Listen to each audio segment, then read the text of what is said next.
Hello everybody, welcome to Wikipedia classes. This is Mohit Anand. और आज full mock test काफ़ी demand थी बच्चों की, तो उसी को हम डिस्कस करेंगे। सो इसमें अब इंटीग्रेटेड क्वेश्चन रहेंगे हर एक कंपोनेंट के। So first part will discuss in this video. Next video में सब्सिक्वेंटली हम डिफरेंट क्वेश्चंस देखते जाएंगे।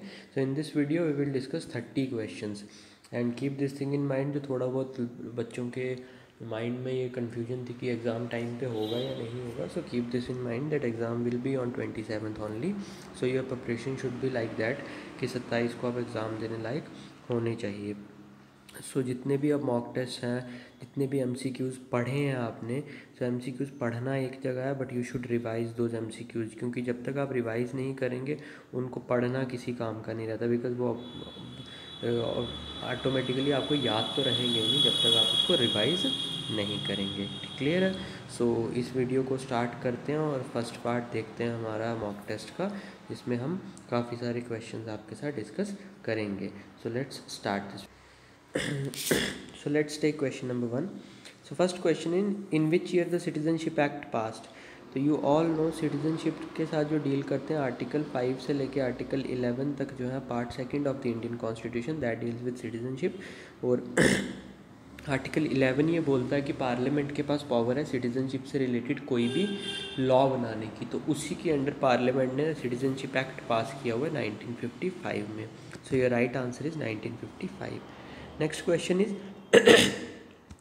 the Indian Constitution has adopted parliamentary system of constitution और पार्लियामेंट्री सिस्टम ऑफ गवर्नमेंट जिसको बोलते हैं, वो किस कंट्री से इंडियन कॉन्स्टिट्यूशन ने अडॉप्ट किया है? तो यू ऑल नो हमारा पार्लियामेंट्री सिस्टम जो है that has been taken from the British constitution. So UK would be the right answer. ठीक है। Next question is which among the following is the correct age of retirement of जज of a supreme court? तो supreme court के जज की retirement age जो है वो क्या होती है? So you should remember high court के जज की रिटायरमेंट एज इज 62 ईयर्स, जबकि सुप्रीम कोर्ट के जज की रिटायरमेंट एज इज 65 ईयर्स। ठीक है। Next question is who appoints the ad hoc जजेस ऑफ द सुप्रीम कोर्ट? तो सुप्रीम कोर्ट के एडहॉक जजेस को कौन अपॉइंट करता है? सो जब भी कभी ज़रूरत पड़े तो एडहॉक जजेस अपॉइंट होते हैं सुप्रीम कोर्ट में। They are appointed by the chief justice of Supreme Court with permission of the president. So ये चीज़ इसमें थोड़ी सी ध्यान रखिएगा कि नॉर्मल जजेस को अपॉइंट करने की power is with president, but ad hoc जजेस की power is with the chief justice of the supreme Court with the prior permission of the president. ठीक है। नेक्स्ट क्वेश्चन है consider the following. Legislative council जो state में होती है, जो स्टेट का अपर हाउस है, हर स्टेट में नहीं है, सिर्फ कुछ स्टेट्स में है। You should remember the names of दो स्टेट्स जहाँ पे लेजिस्लेटिव काउंसिल एग्जिस्ट करती है। J&K वॉज वन सा स्टेट जहाँ पे एग्जिस्ट करती थी, बट अब J&K में एग्जिस्ट नहीं करती है। ठीक है। सो जो लेजिस्लेटिव काउंसिल है, उसके बाद upper house of the parliament, upper house of the parliament माने राज्यसभा, और तीसरा आ गया म्यूनिसिपल काउंसिल। म्यूनिसिपल काउंसिल जो आपकी छोटे शहरों में होती है। तो पूछा है कि इनमें से कौन सा इंस्टीट्यूशन है जो परमानेंट है? So remember municipal council permanent नहीं होती है।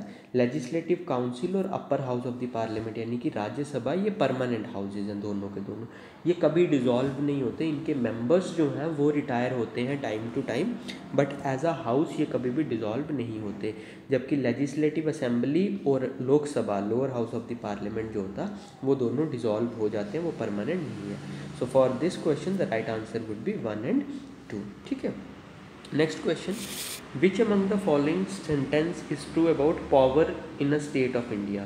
तो एक स्टेट में पावर एक्चुअली में किसके पास होती है वो आपको बताना है इन स्टेटमेंट्स को देख के। तो पहली स्टेटमेंट है the governor is the head of executive power of the state and real executive authority is vested in the governor.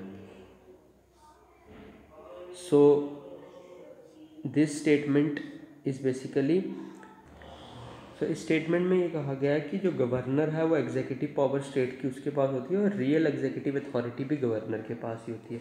तो you all no this statement is wrong, क्योंकि एग्जीक्यूटिव हेड तो governor होता है, but real executive authority governor के पास नहीं होती है।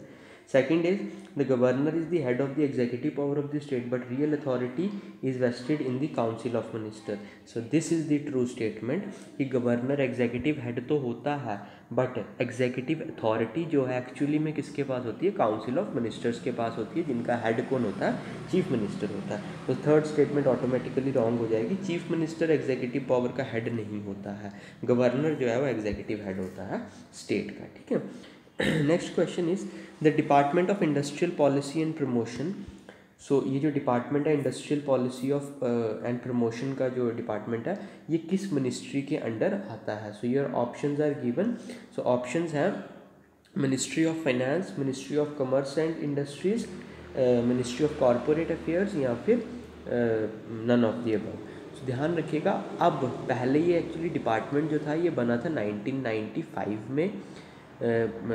बाद में इसको अभी रिसेंटली बेसिकली इसका नाम जो है वो चेंज कर दिया गया, और इसका नाम अब जो है that is department for promotion of industry and internal trade. So department for promotion of industry and internal trade जो इसका अब नाम है इस डिपार्टमेंट का. सो 1995 में एस्टैब्लिश हुआ था as department of industrial policy and promotion, and now it has been renamed as Department for Promotion of Industry and Internal Trade, and it comes under Ministry of Corporate Affairs. So ये ध्यान में रखिएगा. ठीक है. Next question, which of the following can be called as a writ of prohibition? So writ of prohibition में actually होता क्या? You must have heard about the names of 5 writs. You have habeas corpus, you have mandamus, you have prohibition, certiorari and you have quo warranto. तो पूछा है कि prohibition में क्या होता है. तो you all should know that prohibition में सुप्रीम कोर्ट जो है वो हाई कोर्ट या एक इन्फीरियर कोर्ट को रिट इशू करता है जब कोई हाई कोर्ट या इन्फीरियर कोर्ट अपनी जुरिस्डिक्शन से बाहर चला जाता है. So a writ issued by Supreme Court और high court to a inferior court. तो सुप्रीम कोर्ट आर्टिकल 32 के अंडर और हाई कोर्ट आर्टिकल 226 के अंडर अपने जो सबॉर्डिनेट कोर्ट्स हैं उनको क्या करता है? रिट इशू करता है. सुप्रीम कोर्ट करेगा तो वो हाई कोर्ट को करेगा, हाई कोर्ट करेगा तो वो डिस्ट्रिक्ट कोर्ट या बाकी सबॉर्डिनेट कोर्ट्स को करेगा ये रिट इशू. ठीक है. Next is Who among the following is called as the guardian of the public purse of India? Guardian of the public purse of India किसको कहा जाता है? This is a very simple question. I can say the right answer is Comptroller and Auditor General of India, जिसको आप CAG बोलते हो under article 148 of the constitution of India. CAG को guardian of public purse भी कहा जाता है. ठीक है. Next question is Which among the following articles of Indian Constitution give right of Attorney General of India to speak in the House of Parliament or their committee? तो इनमें से कौन सा आर्टिकल है जो अटॉर्नी जनरल को ये power देता है कि वो हाउस में बोल भी सकता है, मतलब स्पीच दे सकता है, और किसी भी कमिटी का मेंबर बन सकता? So the right answer is Article 76. So Article 76 is the one that deals with basically Attorney General of India. Next question is Which schedule of the Indian Constitution divides the legislative powers between union and state? तो कौन सा schedule Indian constitution का जो है जो powers को divide करता है सेंटर और स्टेट में, यानी यूनियन और स्टेट में? So you all no 7th schedule of the Indian constitution deals with 3 list. You have union list, you have state list, you have concurrent list. So you have different subjects in this list. So just remember दो subjects. नाम नहीं याद रखना subject के, but it is like कि कितने subjects हैं union में, कॉन्करेंट में और स्टेट लिस्ट में. You should tell me in the comment section. ठीक है. नेक्स्ट देखते हैं Which among the following is the correct designation of Hindi in India? So Hindi के लिए करेक्ट डेजिग्नेशन कॉन्स्टिट्यूशन में क्या दी गई है? क्या हिंदी नेशनल लैंग्वेज है? नहीं, हिंदी नेशनल लैंग्वेज नहीं है. Language of communication between centre and state, ऐसा भी नहीं है.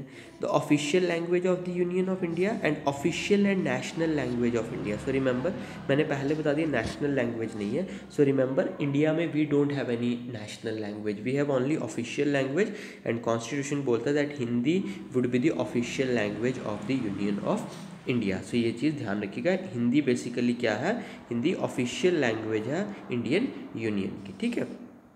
Next question, in which of the following year the PIO card, PIO is basically persons of Indian origin card, was launched? So remember the right answer is 1999. So PIO और OCI, overseas citizens of India और persons of Indian origin, ये वो लोग होते हैं जिनके forefathers कभी India के सिटीजन हुआ करते थे, but now they have given up the citizenship of India and they have settled abroad in another country and have gained the citizenship of that country only.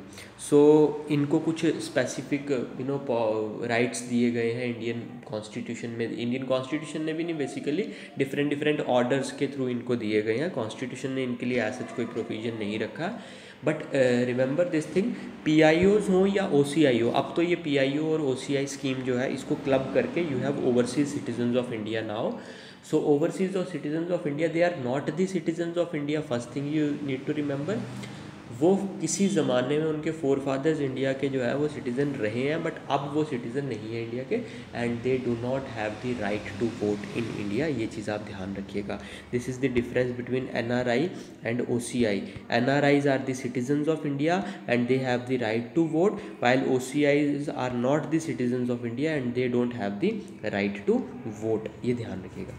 Next question is we command is the literal meaning of which of the following. तो इनमें से किसका literal meaning जो है वो we command है. We command मतलब हम जो बोलेंगे वो होगा.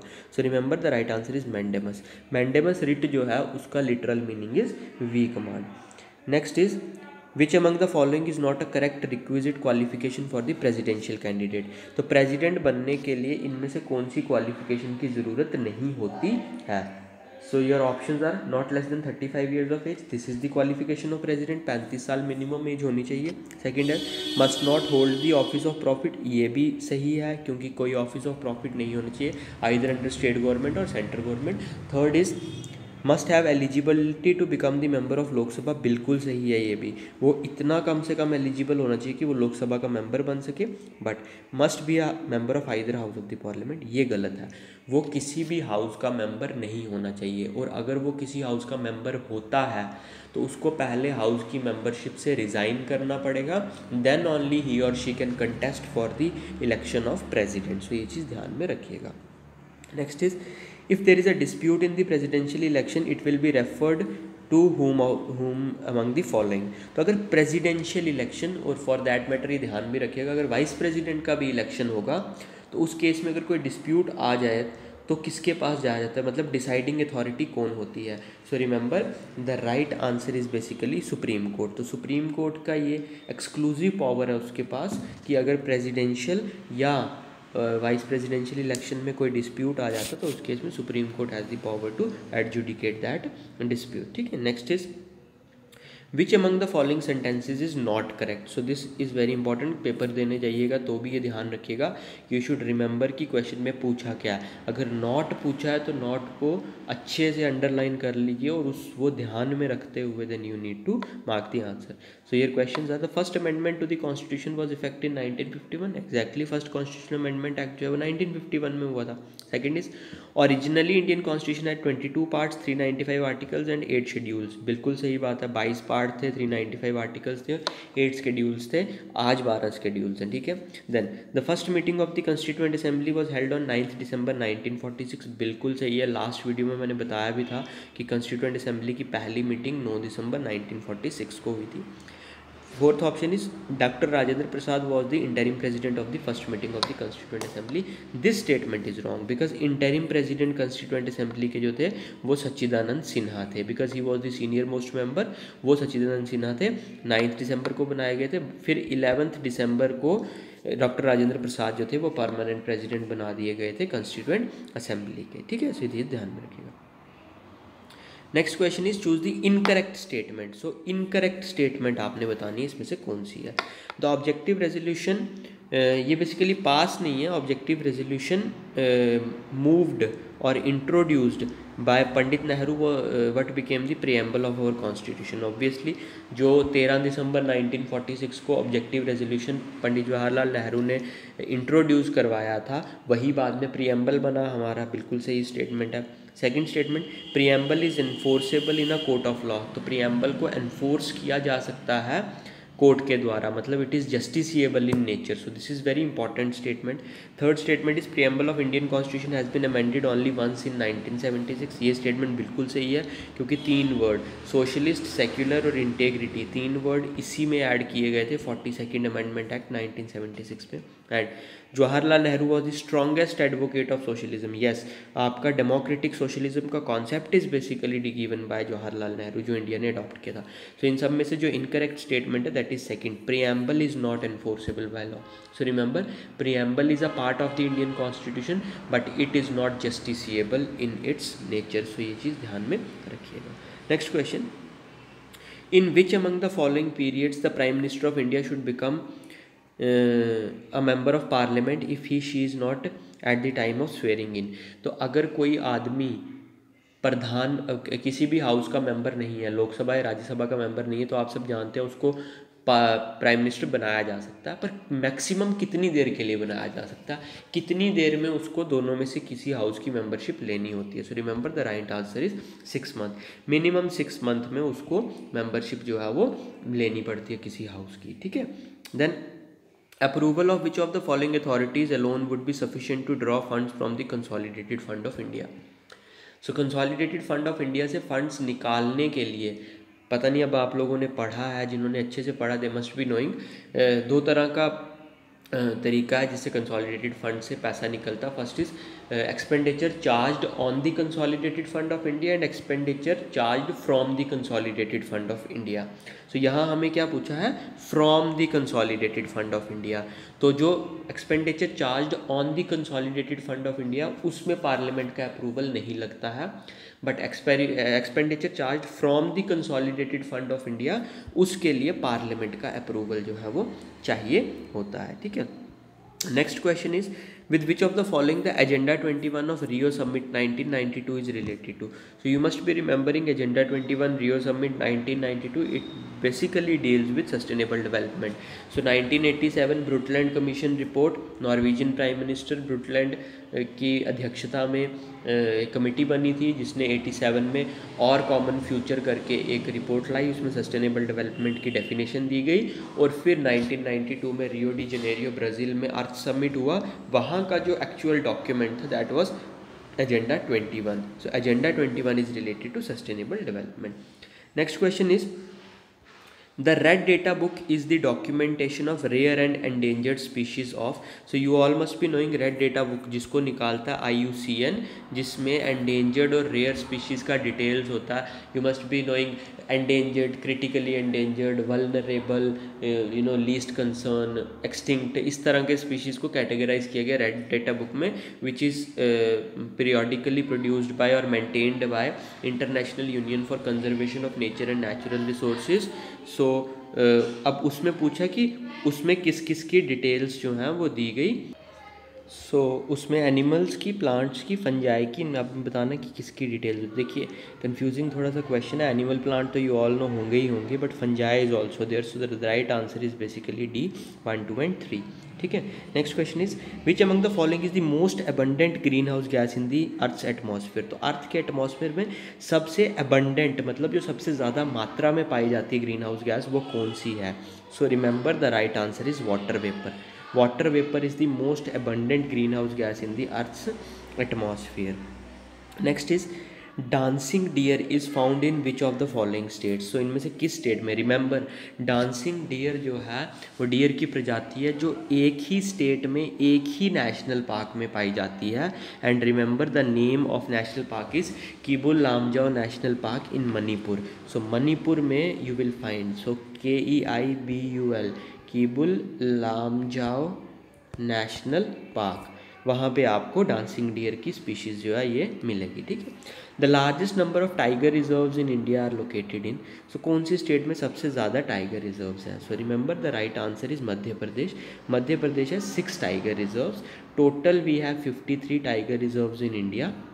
We have Project Tiger in India that was started way back in 1973।